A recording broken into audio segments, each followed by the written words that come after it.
누가복음 19장 오늘 우리가 읽은 말씀에서는 두 가지 내용들이 소개가 되죠. 하나는 세리장이었던 삭개오가 예수님을 만나면서 그가 회심하여 변화돼서 새 삶을 살게 되는 이야기, 이것이 본문 1절부터 10절에 소개가 됩니다. 그리고 이어지는 예수님의 가르침 가운데 열무나의 비유의 내용이 소개가 됩니다. 마태복음 25장에 소개되고 있는 그 비유의 내용과는 약간 다른 또 강조점이 있다는 것을 우리가 살펴볼 수 있겠습니다. 이하 28절로부터 쭉 이어지는 말씀은 예수님께서 예루살렘에 입성하시게 될 때 있었던 일, 종려나무 가지를 흔들면서 호산나 호산나 다윗의 자손이여 하면서 예수님을 찬송하는 그 내용들이 있게 되죠. 그러면서 이제 마지막 고난의 한 주간이 시작되는 내용들이 소개가 됩니다.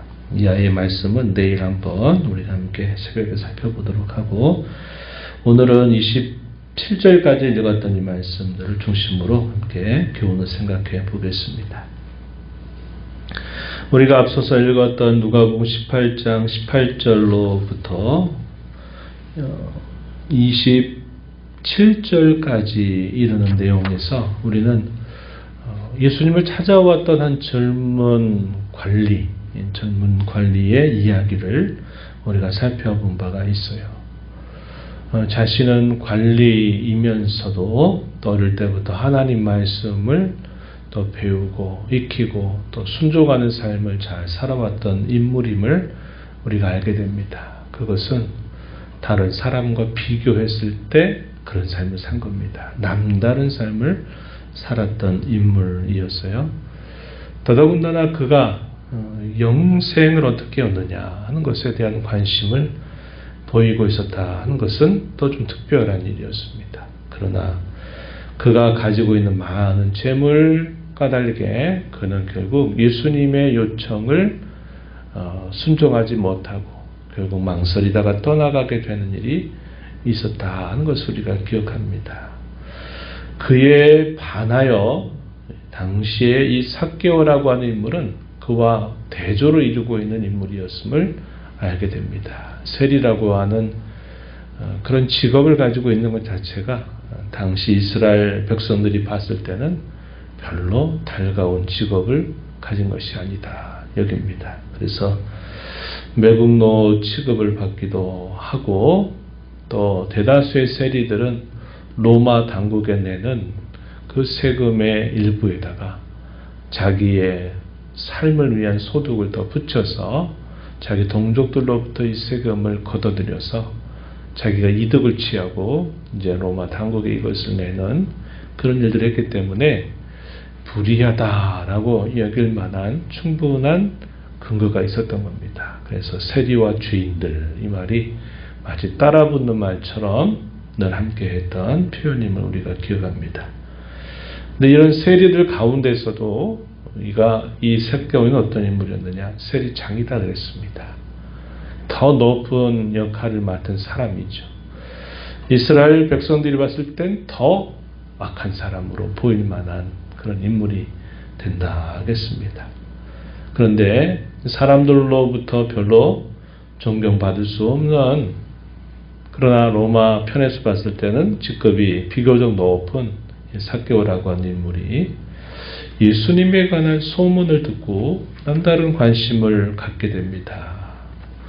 그 역시 그도 부자였고, 또 그런 가운데서도 그가 예수님에 관한 소문을 듣고 도대체 그분이 어떤 분일까라는 그런 관심, 또 궁금증을 갖게 되면서 상당히 구체적인 행동을 그가 취하게 됩니다. 3절에 읽은 말씀으로 가서 보면, 그가 예수께서 어떠한 사람인가 하여 보고자 하되 키가 작고 사람이 많아 할 수 없어.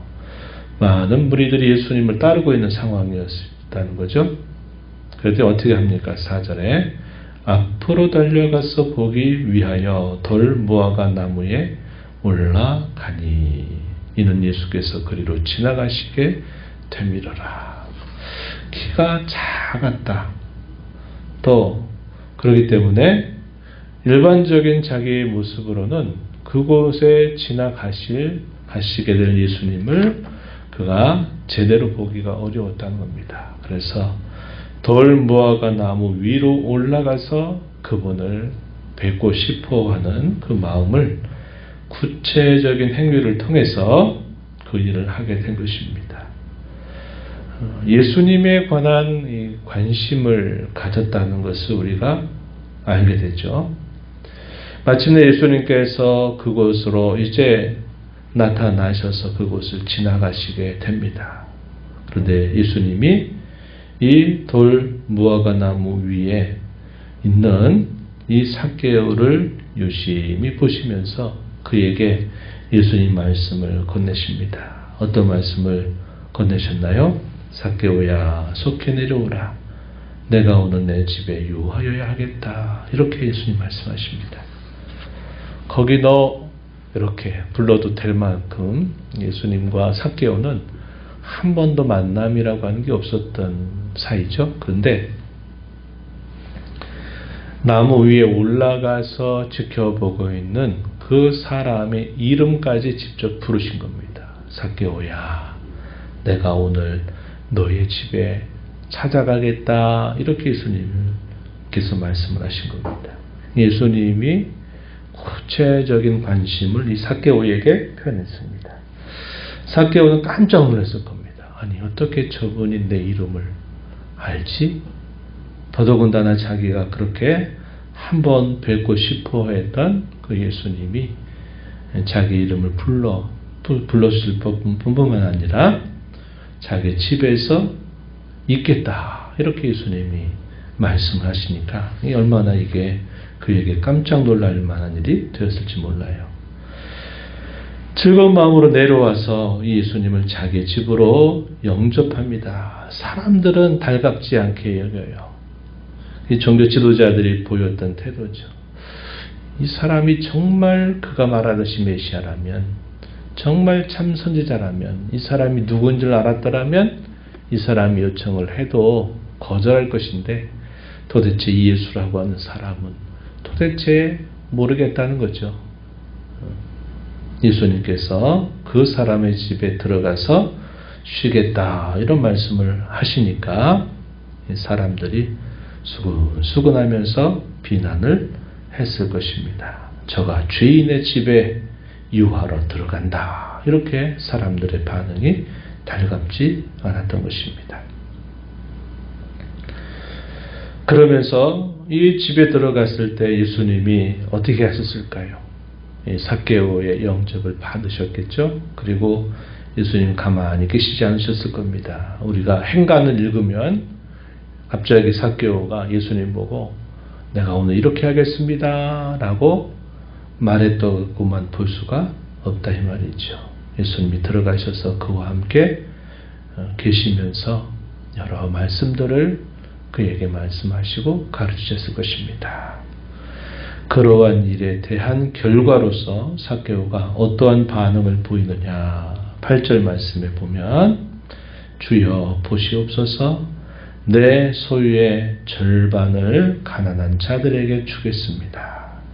만일 누구의 것을 속여 빼앗은 일이 있으면 네 갑절이나 네 배나 갚겠습니다. 이렇게 말합니다.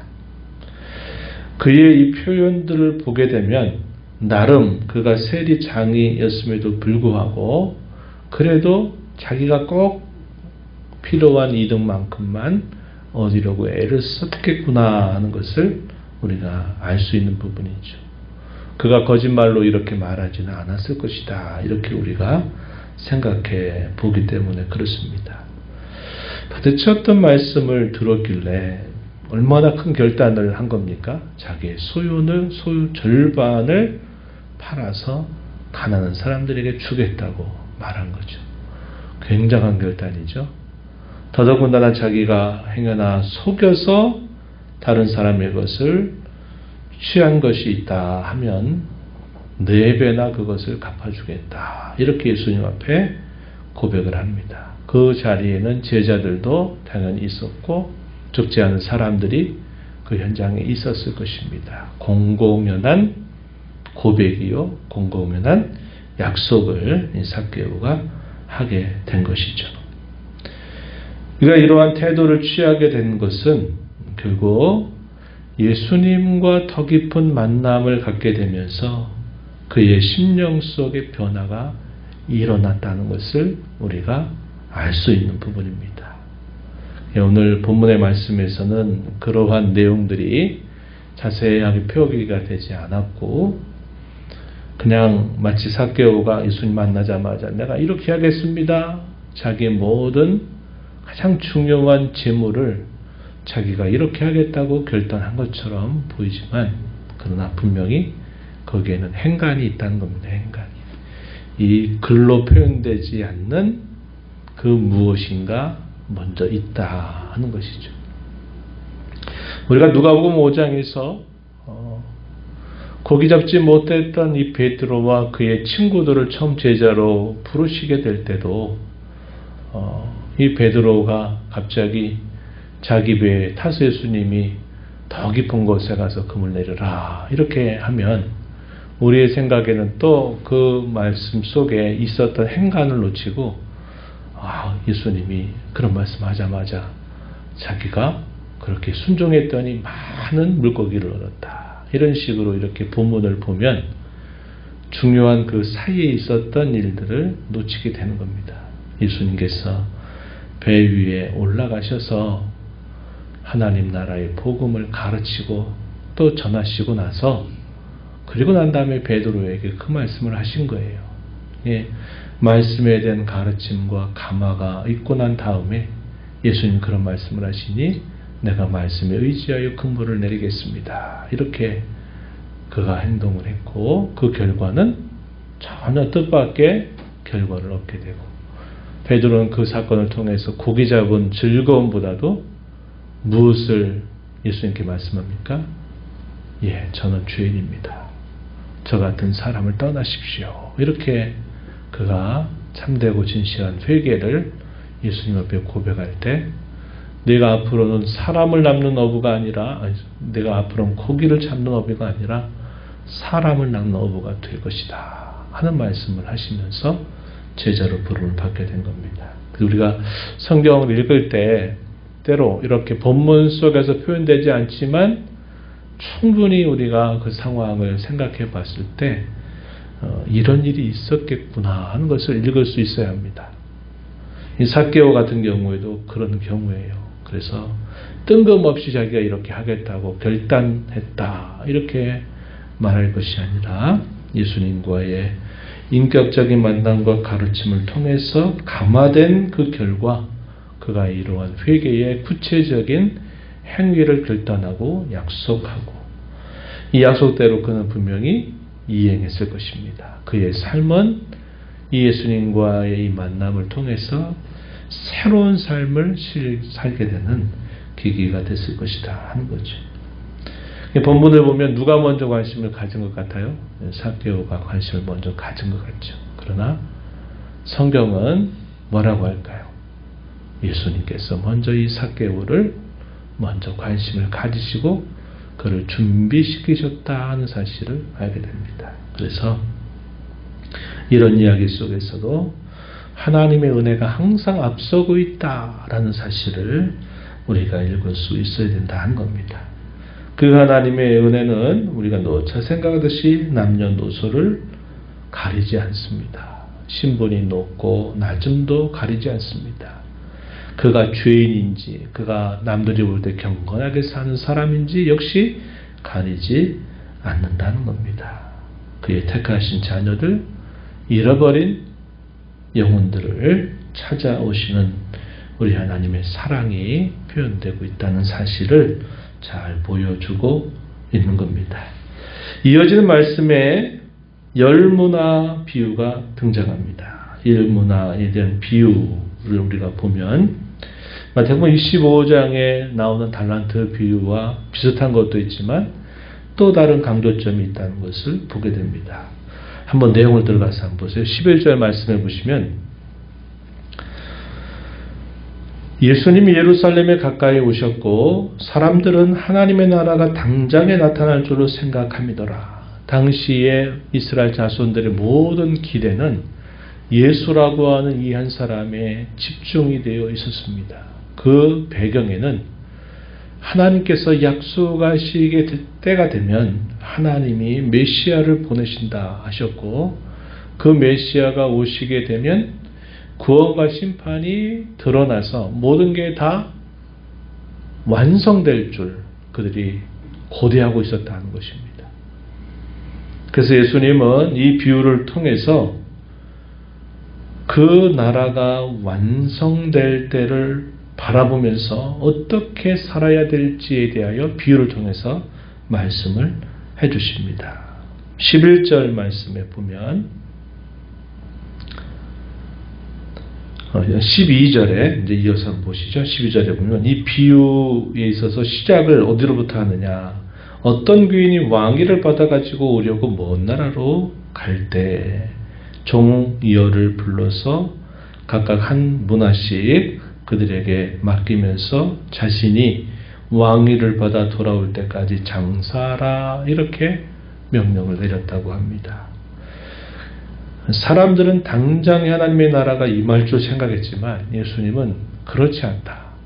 한편으로는 이미 왔지만 그러나 그 나라가 완성될 시간이 있다는 겁니다. 그러면서 그 시간 동안에 왕위를 받아가지고 왕이 되어 올 때까지 종열에게 한 문화씩을 동일하게 나눠주면서 장사해라. 그들이 처음 받았을 때는 어떨까요?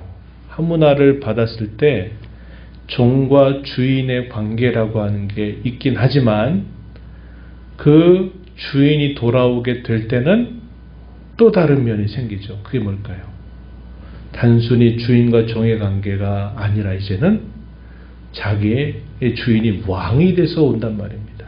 그렇기 때문에 한 문화를 받아서 그들이 수고하지만 그 주인이 다시 와서 만나게 될 때는 품격이 달라지는 거예요. 무슨 말인지 이해가 되시죠?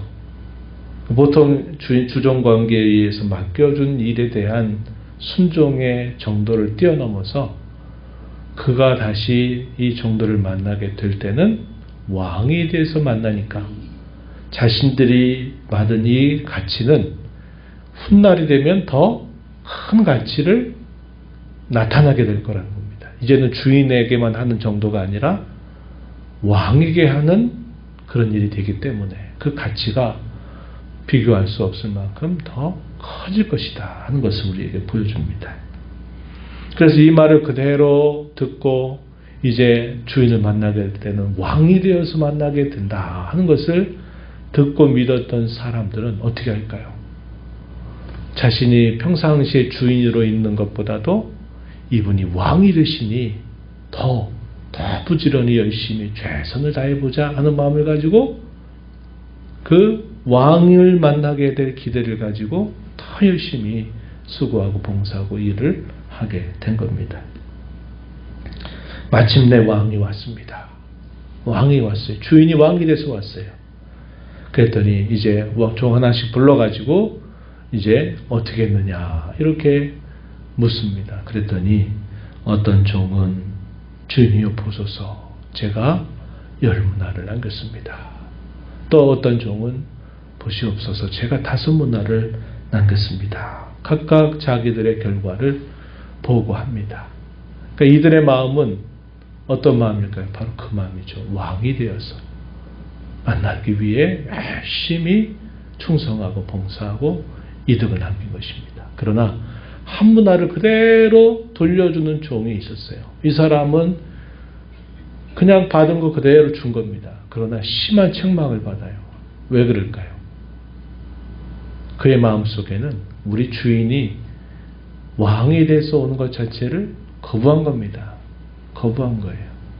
그래가지고 아무것도 하지 않은 겁니다. 그냥 받은 거 여기 있습니다. 한 겁니다. 한 문화 남겼다 하는 게 중요한 포인트가 아니라 중요한 포인트는 뭐냐? 자신의 주인이 왕이 되신다는 사실 자체를 인정하지 않은 겁니다. 그것이 문제예요. 그래서 그 결과가 어떻게 되는가? 우리가 읽은 마지막 부분에 보니까 이렇게 말했습니다. 27절에 내가 왕됨을 원하지 아니하던 저 원수들을 이리로 끌어다가 내 앞에서 죽이라. 문제가 뭐냐면 그가 왕이 된 것 자체를 인정하지 않고 거부한 일이 문제가 된 겁니다. 우리는 이 이야기를 통해서 뭘 배울까요? 주님이 이 땅에 다시 오시게 될 때 처음에 오실 때는 이 땅에 고난의 주님으로 그 자기 백성들의 죄를 위해서 죽으시기 위해서 오셨어요. 그러나 그분이 다시 오실 때는 하나님의 왕권과 영광과 위엄을 가지고 이 땅에 오실 것입니다.